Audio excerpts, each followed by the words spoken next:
From the Library of Congress in Washington, D.C.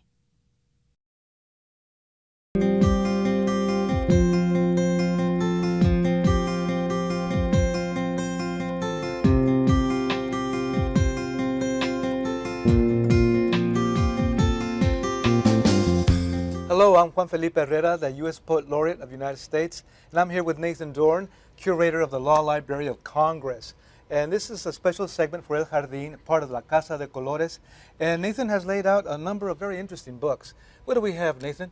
Well, what I tried to do is I tried to bring out some samples from the Law Library's Hispanic Law Collection. And I wanted to bring them out because they begin to hint at the richness and depth of our collection on this subject. But before I show you the items, I want to tell you about the beginning of our Hispanic Law Collection. The Law Library has been collecting books from foreign jurisdictions from its very origins in the beginning of the 19th century. But the main collecting activities of legal literature from foreign jurisdictions didn't really get underway until the middle of the 19th century. And the most important event for that beginning was the Mexican American War. The Mexican American War was a war that took place in between 1846 and 1848. It was a contest, especially over land. And at the close of the war, the United States found itself in possession of New Mexico, Arizona, California, and basically an entire new continent to the west of the original, to the west of its previous holdings in North America. So Congress, realizing that that land had until recently been under jurisdictions whose historical roots lie in the Spanish Empire, realized that they would need to understand how property was regulated, how contracts were regulated, how the cities were regulated, and how the people understood themselves. So they required the Law Library of Congress to acquire books law books from those jurisdictions, especially Spain, the Spanish Empire, and Mexico until that date. So that was in 1848. They didn't actually allocate funds until 1854, but at that point the library went out on a shopping spree, and eventually, after several decades of collecting, we have many volumes that represent the entire history of the entire early print history of Hispanic law, about 1,200 volumes until 1801. And these here represent some of the really priceless treasures in that collection. Beautiful. Okay. And what do we have up here? Okay. The beginning of Hispanic law is shrouded somewhat in antiquity. We had at the fall of the Roman Empire a small code of Roman law that was the only code of Roman law that survived in an unbroken tradition throughout the Middle Ages, and that was the Breviary of Alaric, which is a bit of Roman law, really Roman, not barbarian, but it was in the hands of a Germanic tribe, eventually the Visigothic tribe, and over centuries it was adapted and changed, and it becomes the basic, one of the primary documents of Hispanic law, the Visigothic Code. It's published, it's printed for the first time very late, 1550. We have it here in a 1579 edition. Already in this edition in Paris of Sebastian Nivelis. The Visigothic Code was very much an active law code throughout medieval Spain, and it was eventually folded into a subsequent publication known as the Fuero Juzgo, which remained living Spanish law throughout the history of the Spanish Empire in North America. You know, now that you mentioned the Visigothic Code, what items or ideas were adapted from the Visigothic Code into this particular book right here? So this here is an imprint of the Visigothic Code. You can have a look inside. Oh, it's a total imprint. A total imprint of the Visigothic Code itself, and it contains all the provisions of that code, and it's a fully functioning code with family law and inheritance law and other things that will help a kingdom run. Now, in medieval Spain in the 13th century, there is the King Alphonse X required that a new publication of the law come out that would incorporate not just the Roman law inheritance, but also the customary law of the Kingdom of Spain that was coming up through the Middle Ages. Now, all of the jurisdictions of Europe would eventually codify their customary law codes, and this volume represents that codification, that 13th century codification of Spanish law. into what's called the Siete Partidas. Las Siete Partidas. Siete Partidas. Now, it's a very important, crucially important publication in early Spanish law because while it's a 13th century document, it really became the basis of Spanish law for quite a long time, with some competition from the Fuero Juzgo, which is the descendant of this, the Visigothic Code. The Siete Partidas was imported to the Americas when the Spanish arrived, and remained an integral part of the legal material, the basic legal references of anybody who was working in the law throughout the Spanish-speaking Americas for hundreds of years. Now, to get the point across, so widespread was the use of the Siete Partidas, and we'll talk about this edition in a moment, that even after parts of America that were once under Spanish influence came to be states, here you have an 1820 volume from Louisiana. It's called Las Siete Partidas, those laws of the Las Siete Partidas, which are still in force in the state of Louisiana. So that's what we were talking about a while ago. You know, I was talking with Nathan, and Nathan explained Las Siete Partidas and the Visigothic Code, and then Louisiana. How is it that we could, such laws can continue all the way to the present? Well, that's just what's going on. What's the power of these words, or what are the codes that are so important, or so what makes them so long lasting? Generally speaking, law is very conservative. Okay. And the reason it's very conservative is because people's property and all their assets and all the arrangements by which they live their lives are tied up in the particular provisions that exist already on the books. And so nobody wants you to come in and totally revolutionize the legal system that you're sitting in, because then what happens to all of your rights, what happens to all of your holdings? And in no case, even in the beginning of Spanish-speaking settlement in North America, and then in Anglo settlement in those same regions throughout the Southwest, was there such a revolution that everybody simply wanted to level whatever had been before. It just didn't happen. What happened instead was people wanted to receive what was already there to such a degree, whatever degree necessary, to preserve property rights and make sure that everyone who had something to lose could protect what they had. Okay, so that's very good. So what we have here is the Las Siete Partidas, Siete Partidas in a 1491 edition from Seville. From Seville, 1491. And so I promised you a little while ago that we'd have a 500-year-old book. Yes, you did. And so here is our 500-year-old book, and it's a very beautiful, pristine copy of that Las Siete Partidas, which was such an important part of Spanish law in North America. 500 years old. 500 plus. 500 plus. And we go to number 4, really. Number 4. Okay. Let's go to number 4. Here we are. So, so let's skip ahead in time to Mexico. Okay. This is a really interesting book. It's widely understood to be the second law book printed in the New World. It's printed at the printing press of Pedro Ocharte, who is the second printer operating in Mexico City. It's printed in 1565. And it's called the Cedulario de Puga.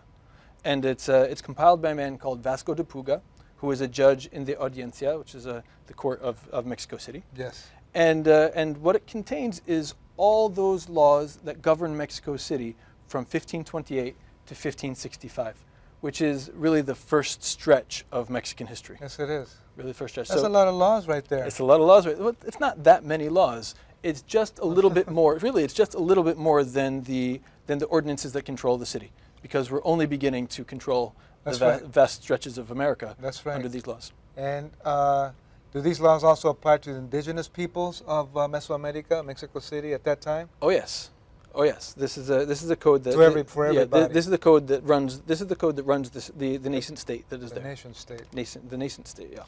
So you have an idea that it has some beautiful illuminated initials. They do. And this is one of the early, or the first printing, you said? This is the first printing of the Cedulario de Puga. It was the official printing, 1565. Okay. Before we leave Mexico City, let's not forget. Oh, we almost forgot. We almost forgot. Oh, we did it. We had this prepared, but we almost forgot. So this was very interesting. You told me that this is a manual, a marriage manual, and this is what the laws. These are the laws for how that regulate what marriage is and how marriage can be maintained and how to define it. Correct. And more. On all points, correct. Okay, so we haven't left Mexico City. In fact, we're going backward in time. All right. Here we have a book probably published in 1556. 1556. Which is a few years earlier than the 1565 over here. 1565. And it's published by the very first printer operating in the Americas. That was the first printer that I was thinking That's about. Juan Pablo, that's right. Now, what is the name of the printer? Juan Pablo. Juan Pablo, just Right. plain old Juan Pablo. Yes. Well, Okay. his name. He's Italian, and he adopted a Spanish version of his name. And You didn't tell me that last time. well, you know. Okay, so here he is. He's living in Mexico Okay, Juan City, Pablo. all the same, Okay. and he's operating his printing press there Yeah. from about 1539 until 1561, which is the Right. time of his death, which is only a few years after this. Yeah. This is perhaps the first book-length printing in America, and so we have this beautiful book. It's the Speculum Conjugiorum, like you were saying. This is that's to say the Handbook of Marriage Relations, Yes. and it's written by an Augustinian friar called Alonso de la Vera Cruz. And Vera Cruz lived from the beginning of the 16th century until sometime in the 1570s, I think. And he was remarkable because he was quite a philosophical genius. He studied at the University of Salamanca and was already appointed a lectureship, which is a highly coveted position, Yes. before he met some missionaries returning from Spain, returning to Spain from the Americas, Yes. who described to him the life there and what one could do in service of the church. And he just fell in love with the idea and the romance right. of it. And he went off to America, and very soon he was working among the Aztec Indians and the Tarascan Indians as a missionary. Now, this work represents the culmination of many, many years of practical on-the-ground experience converting native peoples and bringing them into the church. One of the big issues for converts is a different kinship structure, the kinship structure that you have under the canon law of the Catholic Church. That's right. We were talking about that too, how converting the indigenous peoples by converting one person in the family, perhaps the father, we can easily then convert the entire family. And here is the handbook that's going to guide this new form of marriage and kinship system, inheritance, and all those things that go along with it. Correct. And so That's a very powerful book. I think so, and it's not just a law book. It doesn't just tell you about the laws of marriage. It's also a book about. I'm looking. You know what I'm looking for. I'm looking for that beautiful diagram. There we are. There it is. It's also a book about the meaning of marriage as a sacrament, and the theological significance to that marriage has. So it's quite a remarkable book. It even includes a little bit of detail about the life and marriage life and marriage customs of the Tarascan Indians. That's right. So here you have an interesting chart. Show it to them. Yeah, go ahead. So go ahead. Yeah. So here we have a chart. So this chart shows the degrees crack the of book? family relationship, the ones the degrees that measure how far one must be in the family tree from another before the two can marry. So you don't want. That's right here. According to the canon law, you can't be too close. You must have a certain number of degrees between you, and this helps you count any two family members how many degrees apart they are. So That's right. Yeah. So this is just an interesting chart. You'll find it in a lot of books on the canon law. Yes. Sorry.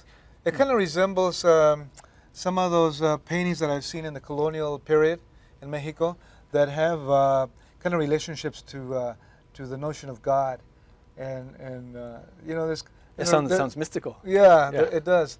And so there's kind of a lot of things going on in here, but it's good. I've never seen a diagram like that. Okay. Yes.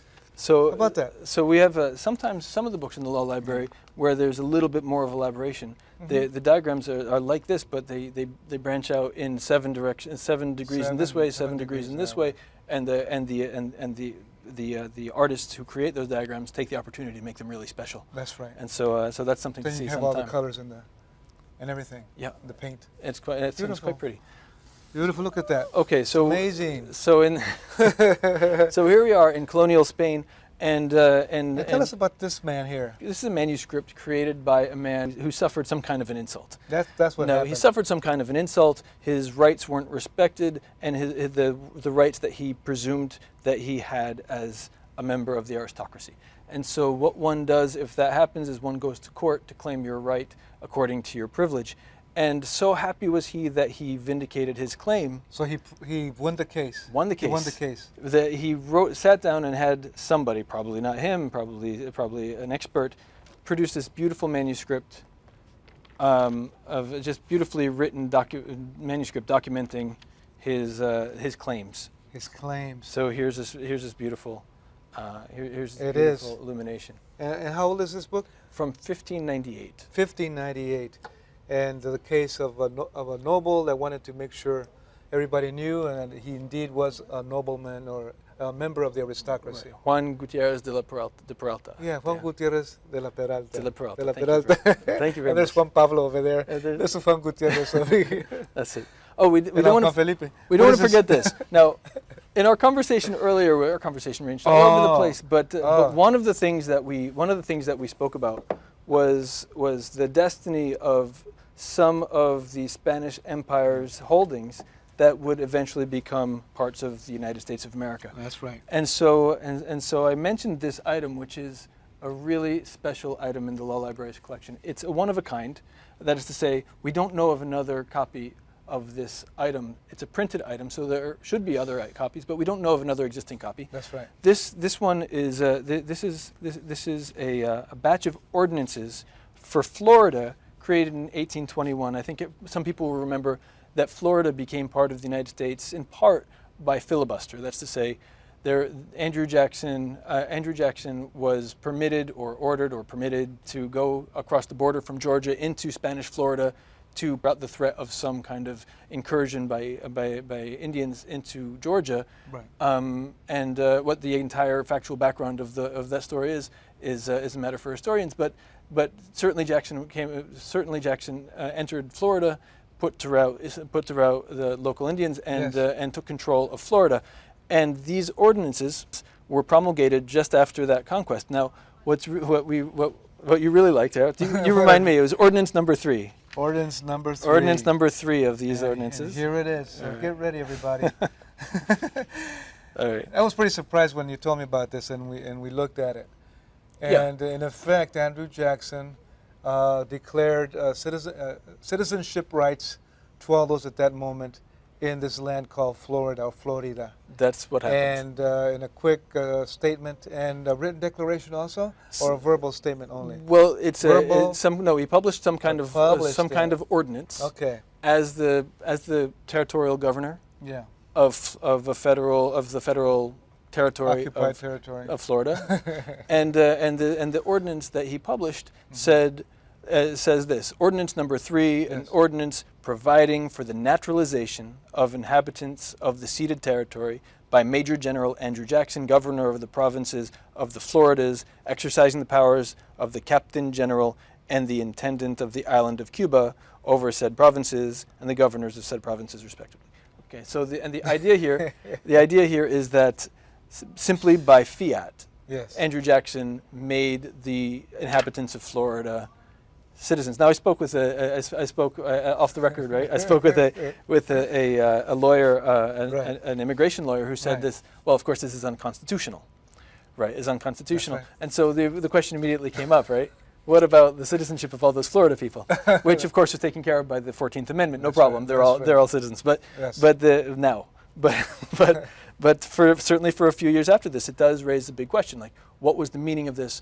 How much validity could it have had? What was the legal background that he was able to make this proclamation, or not? And it's That's right. it's a great anyway. It's a great little story. Yeah, And we have it here. yes, we do. And and then of course all this brings up so many things. It kind of brings up the power of laws, the role that laws played, and how they're made, and how they unfold through time, as we noticed with the Siete Partidas, and Spain and Mexico and New Orleans, the unfolding of those laws and the adaptation and assimilation of those laws, and how words and letters and writing, how important they are, how powerful they are, and with illumination manuscripts proving the honor of a noble person, nobleman, and the aristocracy, and how these are available and in many ways, and how we don't really know they're available in many cases. And we have them here at the Library of Congress, sure at the do. Law Library of Congress. And what do you think would be good? Let me see. I'm thinking out loud with Nathan right now. I want everybody, we want all of you to think about these beautiful books, and you know, they're ancient in some ways. 500 years, it's a long time, and they go back in time. The Visigoths, Spain, and Mesoamerica, and Mexico, and conquest, and the rules of marriage, the laws that govern our lives, and citizenship, and books. So I want you to think about all these things, about writing, and indeed, it is powerful, and indeed, we create our societies and follow our lives, and in many ways shape our lives with these materials and these voices and these studies and these laws and rules and marriage and family. What are those things? And how to guide ourselves. How to guide ourselves. That's what we do here. We were talking about that. How to guide our lives. And we do have rules. And yet there's room for creativity and interpretation. That's what it is. That is true. Yes. So let's interpret and let's create. Thanks so much, Nathan. It's a pleasure. Thank you so much. It's a pleasure talking to you. I learned a lot. Me too. I'm going to have to read these books. Good luck. Thanks a lot. Right, That's great. That's That's great. This has been a presentation of the Library of Congress. Visit us at loc.gov.